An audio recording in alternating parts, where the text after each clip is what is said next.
네, 질문이 너무 많이 들어오고 있어서 이거 오늘 밤새야 될지도 모르겠습니다. 먼저 박미연 교수님께 들어온 질문인데요. 코로나로 끝이 아니라 신종 감염병은 앞으로 우리가 피할 수 없는 간호 상황이라는 생각이 듭니다. 임종 간호 등 윤리적 고통을 야기하는 불가피한 상황에 대비하여 혹시 미래 간호사, 간호 대학생으로 갖춰야 할 준비 또는 역량, 교육의 방향에 대해서는 어떻게 생각하시는지 궁금합니다. 이거 다 말씀하실 수 있으실까요? 네, 요약해서 말씀해 주시기 바랍니다. 네, 앞서 말씀드렸던 것처럼 사실상으로는 저희가 코로나를 통해서 코로나가 사실은 저희에게 위기를 가져왔지만 저희에게 또 다른 기회를 준 시대가 아닌가 싶습니다. 감염병이 이렇게 막 한순간에 저희에게 쓰나미가 오듯이 이렇게 올 거라는 기대는 하지 않았지만 저희가 준비되지 않았지만 이런 것들을 경험을 통해서 실제로 우리 학생들도 또다시 경험을 하고 있는 것 같습니다. 앞서 슬라이드에서 제가 충분히 설명을 드리지는 못했지만 실제 임상 현장의 이런 라이브한 어떤 익스피리언스, 오늘 저희가 나눴던 이야기들은 사실상으로는 학생들에게도 또한 함께 공유되어야 하는 경험이라고 생각이 듭니다. 이러한 경험들의 공유는 실제로 학생들에게 진짜 생생한 어떤 교육의 경험이 될 거고 앞으로 오는 미래에 대해서 그들이 대비하고 준비할 수 있는 그런 경험이 될 거라는 생각이 들거든요.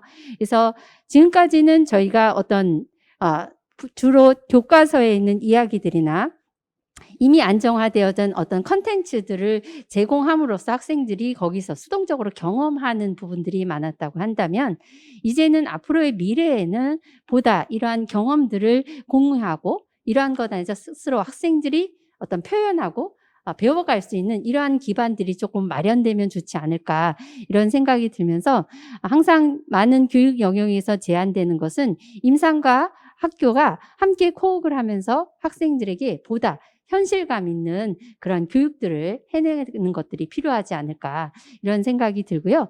이러한 것들이 잘 제공이 된다고 한다면 우리의 학생들은 미래의 간호사로서 충분한 자기 정체성과 윤리적인 회복력을 가진 그러한 학생들로 성장할 수 있을 거라고 생각이 듭니다. 그러면서 박미연 교수님께 질문이 하나 더 네. 들어왔는데 임상에서 특히 어떤 부분을 지원해 주면 학교 교육이 도움이 되겠는지 질문이 들어왔거든요.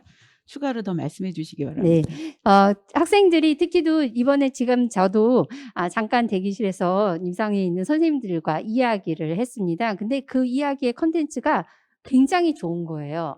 저런 경험을 하고 있고 저것이 굉장히 좋은 사례들이구나. 제가 수업 시간에 이러한 것들을 활용할 수 있었으면 좋겠다. 이런 생각이 들었거든요. 그래서 임상 안에서 여러분들이 경험하시는, 특히도 간호사 선생님들이 경험하시는 사례들을 실제로 저희가 함께 공유하는 이런 것들 굉장히 중요할 것 같고, 이러한 것은 이제 연구나 또는 저희가 간호윤리학회 같은 경우에는 임상과 학교에 있는 멤버가 함께 많은 시간을 보내고 있습니다. 이러한 것들이 같이 협력적으로 우리가 작용을 한다면 보다 임상과 학교가 떨어져 있는, 동떨어져 있지 않은 그러한 어떤 교육의 현장을 만들 수 있지 않을까 싶거든요.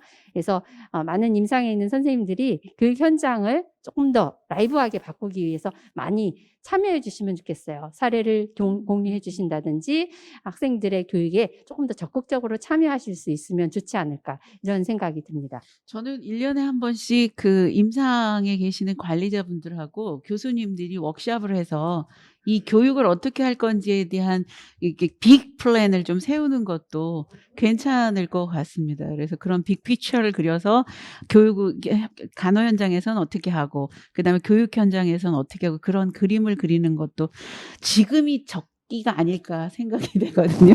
네. 서민정 교수님께 질문이 들어와 있는데요. 가상 시뮬레이션 반복 학습의 장점이 있는데 그 알고리즘을 벗어난 상황에서는 대처가 안 되는 단점도 있는 것 같습니다. 향후 비대면 교육은 병행될 수밖에 없을 것 같은데요. 현재 개발된 VR 교육의 퀄리티는 어떻다고 평가하시는지요? 네. 평가까지 하실 수 네. 있을까요? 그러니까 평가까지는 좀 어렵더라도 제가 했던 경험은 그냥 좀 나눠 드릴 수 있을 것 같습니다.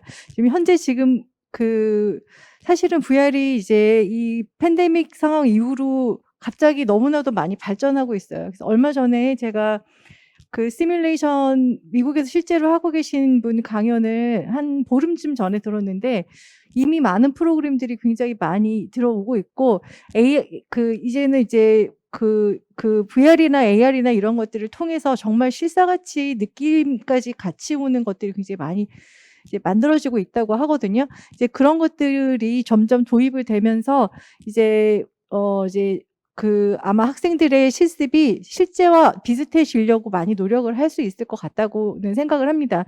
하지만 아까 질문자분께서 말씀하셨듯이 그 알고리즘을 벗어나면 그것들이 대답을 하기가 어려워요. 그거는 이제 지금의 어떤 기술로서는 좀 어려울 것 같고, 그리고 지금 그게 뭐 언제 되리라고도 저는 뭐 잘 판단하기가 어렵습니다. 왜냐하면 그거는 이제 간호 고유의 판단력이고 그게 바로 임상 출혈의 어떤 핵심적인 요소이기 때문에 그것들을 기계가 할 수 있기 위해서는 아마 조금 더 많은 여러 분야에서 노력이 필요하다고 생각합니다. 네. 감사합니다. 저도 메릴랜드에 가서 이 시뮬레이션 센터를 볼 기회가 있었는데 거기는 신규 간호사를 9개월 동안 오리엔테이션을 시키면서 먼저 한 3개월 정도 병원 현장에서 여러 가지 사례를 보게 하고 그다음에 시뮬레이션 센터에 와서 다시 교육을 받고 그다음에 가서 또 한 달 교육하고 병원 현장에 있다가 다시 시뮬레이션 센터에 오고 이렇게 호환하면서 교육을 하니까 훨씬 더 이 간호사들이 배움이 더 많다고 얘기를 했다 그래요. 그래서 우리도 향후에는 좀 이런 방법으로 너무 막 교육을 몰아서 하고 그다음에 병원에 들어가고 이러니까 현장 적응이 더 어려운 것도 있어서 많은 디자인을 해서 교육을 조금 개선해 보는 것도 필요할 것 같습니다.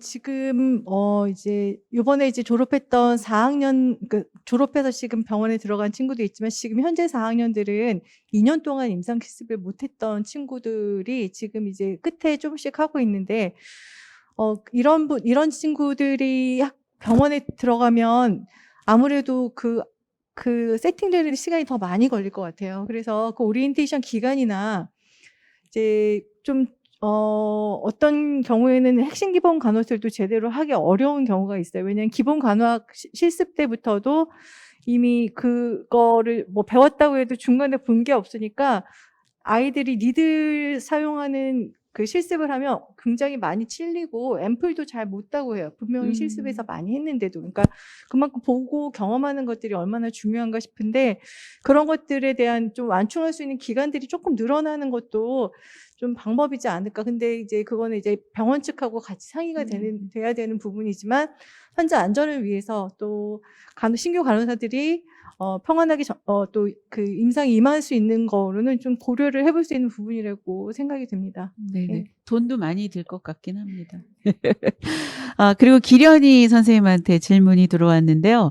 아마 간호윤리 교육을 조금 매시브하게 했다는 얘기를 하시니까 들어온 질문인 것 같습니다. 그래서 간호윤리 사례를 전체 공유하면서 2차 피해자, 세컨드 빅팀이라고 얘기하는 그러니까 그 환자 안전 사례에 노출됐던 직원들이겠죠. 그분들에 대한 지원을 어떻게 하고 있는지 궁금하다고. 좀 번외의 질문 같긴 하지만. 네. 실제로 사실 이제 의료기관에서 이게 환자안전법이 되면서 이제 많은 부분들이 사례가 공유되고 있기는 하지만 사실 아직까지는 그렇게 디테일한 부분은 저는 사실 공유 안 되고 있다고 보고 사실 이제 신규 간호사들 투약이나 이런 부분들이 많이 있죠. 근데 어제 오늘 아침에 의료윤리학회나 지난주 간호윤리학회에서도 디스클로저 하면서 그런 일을 경험한 의료인에 대한 지원 사례 얘기가 나왔는데, 사실은 그런 부분까지는 저희 병원은 종합병원이라서 그렇게 할 수는 없고요. 대신에 이제 대부분 비난하지 말아라. 그런 부분을 사례를 공유하는 거는 어쨌거나 우리가 또 다른 사고를 예방하기 위함이다라고 하는 부분은 많이 개선이 된 것 같긴 한데, 아직까지도 그런 사건을 겪은 간호사는 대부분, 사직으로 마무리를 하고 있고요. 사실은 제가 처음에 얘기했던 윤리적 이슈를 가져왔던 그 친구도 사실은 사직을 했고, 사직을 하고 나가면서 그 친구들이 늘 하는 말이, 앞으로 내가 간호사란 직업을 할 수 있을까라는 얘기를 굉장히 많이 하고 갑니다. 그래서 사실은 임상에서 직원들의 정신 건강을 위한 이런 사실 프로그램들 굉장히 많이 하고 있는데, 그건 이제 환자 대면하는 주로 간호사들 하는데, 이런 뭔가 윤리적인 이슈나 그런 본인이 경험했던 큰 사건에 대해서, 물론 이제 환자가 1차적인 피해자긴 하지만 그 사람이 그거를 토대로 더 그 임상에서 좀 더 이렇게 안전하고 또 이렇게 안정된 마음으로 일할 수 있게까지 지원은 좀 아직은 부족하지 않나 싶은 생각이 들고, 앞으로 그런 부분들을 저희가 좀 더 고민을 해야 될 것 같은 생각. 그래서 교육전담 간호사가 있으면서 보니까 윤리 상담사가 따로 있어서 멘토링을 하거나 그런 윤리 상담을 하는 직원들이 있는 병원이 있더라고요. 근데 사실 그런 쪽의 간호사들이 훨씬 더 안정적인 부분이 있는 것 같아서요. 근데 이게 다 인력하고 관련되고 또 병원에 있어서 경영과 관련된 부분이라서 지속적으로 그런 걸 좀 간호윤리학회에서도 같이 노력하면 좋을 것 같습니다. 네. 네, 서울 아산병원은 마음지기 프로그램이라는 게 있고요.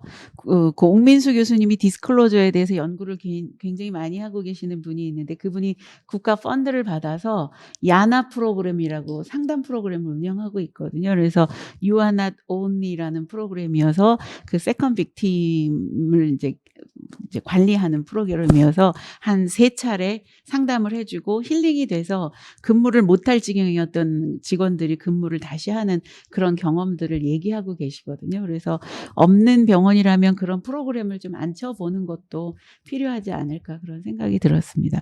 저는 굉장히 궁금한 게, 이 테크놀로지를 활용하려다 보면 젊은 학생들이 훨씬 더 잘 알잖아요. 그래서 교수님들은 왜 학생이 갑이 되는 순간을 경험하셨을 것 같은데, 박미연 교수님이나 서민정 교수님이 그런 부분에 대해서 좀 말씀을 해주시면 어떨까 합니다. 저도 사실은 굉장히 그런 새로운 테크놀로지를 잘 받아들이는 사람 중에 하나거든요. 그런데 따라갈 수는 없어요. 그리고 제가 수업 시간에 그거를 항상 쓰는 건 아니기 때문에 저는 나름 시도를 하는데, 수업 들어가기 전에 준비를 하고 들어가요. 시도도 해보고 했는데 막상 수업 시간에 딱 켰는데 안 되는 거예요. 그래가지고 당황해가지고, 수녀님이 오랜만에 하니까 안 되는데 이렇게 이야기를 하면 애들이, 수녀님 이거는 뭘 저렇게 하시고요, 저건 저렇게 하면 됩니다, 이렇게 설명을 해줘요. 그러면서 자기네들이 해결을 해줄 때가 있습니다. 그래서 그때 좀 당황스럽지만 제가 어쩔 수 없죠. 그 학생들이 잘할 수 있는 부분이 있으니까. 그리고 제가 뭔가 실수를 할 때 학생들이 많이 서포티브하게 대해줍니다. 그러면서 요렇게 하시면 되고요, 수녀님 요건 잘못됐습니다, 요거 수정해 주십시오, 이렇게 하면 제가 수용적으로 하고요. 그 배움을 통해서 조금 제가 또 다시 발전하는 기회를 경험하게 되는 부분이 있죠. 네, 서민정 교수님은 혹시? 저도 그런 경험 아주 많죠, 사실. 저도 이제 어느 정도는 잘 받아들이지만, 그렇지만 노력을 많이 해야 되는 부분도 있습니다. 처음에 저희가 줌이나 이런 거 사용했을 때도 좀 어려웠지만, 이제는 뭐 많은 분들이 편안하게 사용하시듯이 익숙해지는 과정 중에 좀 학생들과 저의 어떤 차이라고 생각이 좀 됩니다. 저 같은 경우에는 이제 그런 것들이 제가 생각하지 못하는 범위를 학생들이 이제 경험하는 때가 있고 하고 싶어 하는 때가 있어서, 이제 그런 것들을 해볼 수 있는 기회를 이제 학기 중간이나 말을 좀 줘요. 본인들이 뭔가를 꾸며서 수업을 할 수 있게. 그러면 이제 아주 새로운 것들을 많이 시도를 하거든요. 그런 것들을 통해서 저도 배우기도 하고, 필요한 부분을 이제 방학이나 이럴 때 좀 더 학습을 해서 이제 다음번 수업에 반영을 하려고 노력을 하고 있습니다. 네. 네, 어찌 보면 윈윈하는 기회일 수도 있을 것 같긴 합니다. 공통 질문이 들어와 있는데, 포스트 코비드 시기에 효율적인 간호교육 방법에 대한 제안을 부탁드립니다. 이건 뭐 질문에 답을 하라는 뜻은 아닌 것 같은데, 오늘 이런 자리를 마련했으니까 그런 제안을 뭐 국가든 어디든 좀 해달라는 의견이실 것 같긴 한데, 그래도 병원 현장에서 일하고 있는 안혜경 선생님하고 안지영 선생님이 이렇게 이 교육을 좀 이런 방법으로 했으면 좋겠어, 그런 생각을 해본 적은 있으실 것 같아서 그런 얘기를 몇 가지만 좀 해주시면 감사하겠습니다. 사실 음압에 와서 일하는 간호사들이 좀 변화된 환경에서 또 새로운 지식을 습득하다 보니까 저희가 지금 좀 계획하고 있는 것들이 있는데 좀 이런 감염병을 지원하는 그 간호사들이 조금 더 편하게 일할 수 있게 지금 좀 지침이나 이런 알려주는 백서 같은 것을 좀 만들어 보려고 노력 중이거든요. 그래서 분명히 이 코로나 사태가 끝나도 이 이후에도 이런 일들이 또 발생을 할 것이다 이런 생각이 들고요. 그래서 지금 만들어 놓은 어떤 병실이나 시설들이 그냥 사장되는 일은 없을 것 같아요. 근데 그때가 되면 또 이 시점을 경험하지 못했던 또 간호사들이 새롭게 이 일들을 맞이할 텐데 조금 더 그때는 당황하지 않고 좀 순조롭게 일을 진행할 수 있도록 좀 감염병이 일어났을 때 그냥 착탈이 교육 이런 것만이 아니라 정말 이 병동을 유지하고 또 간호사를 환자를 보는 이런 플로우들이 좀 종이로 문서로 간호사들이 좀 지속적으로 교육이 가능하도록 좀 문서화시키는 작업들이 필요하다고 생각을 합니다. 네, 굉장히 중요한 얘기시네요. 저는 조금 다른 맥락의 말씀을 드리자면, 저희 이제 제가 임상에서 15년 이상의 일을 하면서 느꼈던 것은 윤리라는 게 굉장히 교과서적으로 느껴졌다. 그러니까 알려주는 경우도 굉장히 많고 교육을 접할 기회도 굉장히 많지만 실제로 임상에서 이게 윤리적인 상황인지 아닌지에 대한 민감성이 굉장히 떨어질 때가 있더라고요. 그러니까 그거 자체를 윤리적 민감성을 높이고 인식을 하게끔 유도하고 그 향상 활동을 하는 게 일단 우선적으로 선행이 되어야 된다고 생각을 해서 저희 병원 서울 아산병원 중환자 간호팀을 중심으로 4개의 팀이 연합으로 PI 활동을 진행을 하고 있습니다. 그러니까 윤리적 상황에 대한 인식은 있으나 이게 왜 계속 상황으로만 노출이 되고 실질적으로 간호사들이 똑같은 갈등을 계속 경험을 하는가.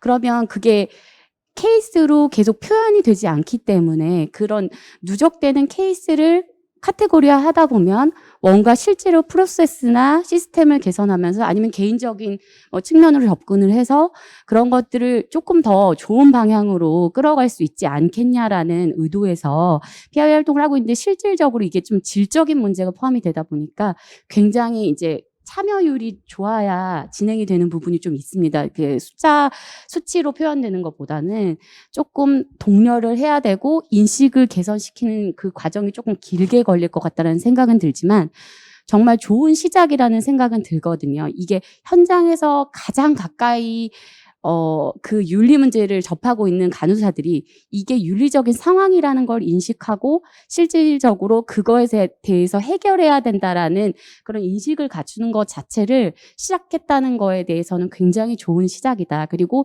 저희가 앞으로 해야 할 일은 이게 갈등이지만 숨기거나 은폐하거나 뭐 이런 거보다는 이렇게 노출을 시켜서 정말 이렇게 긍정적인 방향으로 이끌어갈 수 있도록 계속 스피크업하고 그런 것에서 이제 정립을 하는 것이 중요할 것 같다라는 생각을 합니다. 네. 네, 사실 뭐 다 처음 가보는 길이기 때문에 이 데이터 축적이 돼서 다음 사람들은 이걸 활용해서 안전하게 뭐 똑같은 상황이 되더라도 잘 갈 수 있는 그런 길을 보게 하는 게 필요할 것 같긴 하거든요. 마지막 질문이 될 것 같은데 병원 현장이 힘든 상황이지만 미래 간호사가 될 간호 대학생들에 대한 교육적 책무에 대해서 또 이제 뭐 잘 얘기해 달라 이렇게 내용이 올라왔는데 저는 이제 지금 시뮬레이션 교육으로 막 바뀌면서 어떤 거는 컨텐츠로 개발이 돼 있지만 사실 간호 교육은 왜 휴먼 터치가 매우 중요한 교육이잖아요. 그 부분에 있어서 우리가 굉장히 갈등을 할 수밖에 없는데 그 부분을 두 교수님께서 조금 말씀해 주시면 좋겠습니다. 네, 제가 사실은 간호 안에 이제 인문학을 들여오는 작업을 하고 있습니다. 근데 일반적으로 이번에 이제 저희가 코로나를 겪으면서 제가 굉장히 전에도 발표하면서 말씀드렸지만 사실은 간호는 사람을 다루는 직업이고 직접 대면하고 만나고 터치하는 이러한 작업들이 필요한데 사실은 컴퓨터 모니터를 바라보면서 그것을 한다는 게 저는 불가능하다고 생각이 든 부분이 있었어요. 그래서 어떻게든 학생들을 얼굴을 볼 수 있는 기회를 만들기 위해서 좀 무리수를 초반에는 하기도 했지만 학생들의 너무 리스크가 높아지니까 어쩔 수 없이 저희가 온라인이라는 상황에서 그런 것들을 구현해 보려는 노력들을 하게 되기는 했습니다. 그럼에도 불구하고 저는 대면은 꼭 필요하다는 생각이 들어요. 저희가 며칠 전에도 저희가 학생들과 그 AI 시대, 그러니까 이제는 테크놀로지가 많이 발전하는 시대를 어쩔 수 없이 우리가 가게 될 건데, 그럼에도 불구하고 그 시대에 간호는 무엇을 위해 남을 수 있는가, 어떻게 그 시대에서 어떤 역할을 할 거냐라는 질문 안에 다들 우리는 다른 일을 하고 있다. 어떤 인간을 다루고 있다는 것에 대한 컨센서스를 모두가 하고 있었습니다. 그리고 그거는 구체적인 대면 안에서 그 환자를 만나는 것 안에서 해결할 수 있는 부분이라고 이야기하고 있었습니다. 그러기 위해서 저는 교육 현장이 실제적으로 모두가 테크놀로지를 활용하기 때문에 우리가 그거를 다 해야 돼. 그건 대세야 라고 하기보다는 우리가 끝끝내 지켜야 하는 뭔가 해야 되는 것들에 대해서는 끝까지 지킬 수 있는 어떤 좀 심지가 있어야 되지 않을까 이런 생각이 듭니다. 그래서 물론 테크놀로지를 무시한다는 개념보다는 활용도 하지만 실제적으로 우리가 잊지 말아야 할 것들, 그리고 학생들이 서로 만나는 과정 안에서 인간을 만나고 그 인간을 만나는 터치 과정 안에서 경험할 수 있는 것들을 충분히 경험할 기회를 주기 위한 노력들을 교육 현장에서는 끊임없이 해야 되지 않을까, 저는 이런 생각이 듭니다. 그래서 앞으로 내년이면 저희 학생들이 이제 학교에 오게 될 건데요. 그 시간들이 굉장히 기대가 되고 우리가 그러한 테크놀로지와 우리가 인간 대 인간으로 만나는 삶이 어떻게 함께 어우러져서 공존할 수 있는가에 대한 고민들을 계속 해야 되지 않을까 이런 생각을 하고 있습니다. 네, 감사합니다. 서민정 교수님 간단히. 저는 간호의 본질을 많은 학자들이 얘기를 했는데 제가 생각하는 중요한 본질 중에 하나는 함께 있는 거라고 생각합니다. 그래서 그 프레젠스, 같이 있는 그거는 대면으로 할 수 있는 가장 큰 장점이 있고, 그러면서 그 에너지와 그 공감이 되는 것들을 어떤 것도 대신 할 수 없다고 되는 부분이 있습니다. 그리고 실제 학생들도 그것을 느끼고 있어요. 이게 시뮬레이션에서 할 수 있는 것들의 한계와 종합적으로 다 노출된 환경에서 그 학생들이 많은 것들을 보고 경험하는 것들이 다름을 알고 있기 때문에 본인들도 너무나 실제적인 실습들이 굉장히 중요하다는 것을 알고 있습니다. 저는 사실 요번 이런 이 1년에 2년 동안 과정을 겪으면서 제가 아까 글에도 썼지만 의대생이랑 약대생은 되는데 간호대학생을 실습하면 안 된다는 그런 이제 마음 아픈 일들이 다시 이렇게 팬데믹이 비슷한 상황이 있으면 또다시 오면 어떻게 되나 하는 그런 생각들이 굉장히 많이 들었습니다. 근데 사실 환자 옆을 지키는 사람은 간호사고 그 학생들이 배워야 되는 곳은 간호 현장이거든요. 그래서 그런 상황이 다시 왔었을 때 우리가 어떻게 학생들을 가르쳐야 되는 건지는 사실 교수들만의 고민도 아닌 것 같고 같이 고민해야 되는 게 맞다고 생각이 됩니다. 그래서 정말 이번 기회를 통해서 그런 것들이 좀 원활하게 진행되고 다시 이런 일이 발생했을 때 우리가 앞으로의 미래 교육을 위해서 어떻게 해야 될지에 대한 어떤 가이드나 이런 것까지도 좀 잘 나올 수 있었으면 좋겠다는 생각을 했습니다. 네, 감사합니다. 오늘 5분 모시고 굉장히 좋은 얘기들을 많이 나눴는데요. 이 얘기들이 다 현장에 잘 안 쳐지고 교육 현장에도 안 쳐지기를 바라겠습니다. 국가도 병원도 간호사를 영웅이라고 말하면서 소셜 프레셔를 가하지 말고 정당한 대우를 해줘야 되면 정당한 대우를 해주고 안전한 일터에서 일할 수 있도록 인력도 확보해주고 환경적인 인프라도 구축해주는 것이 또 국가의 책무이기도 하고 우리의 책임이라고 생각합니다. 5분께 다시 한번 감사드리면서 한국의료윤리학회 간호윤리 세션을 마치도록 하겠습니다. 감사합니다. 메리 크리스마스.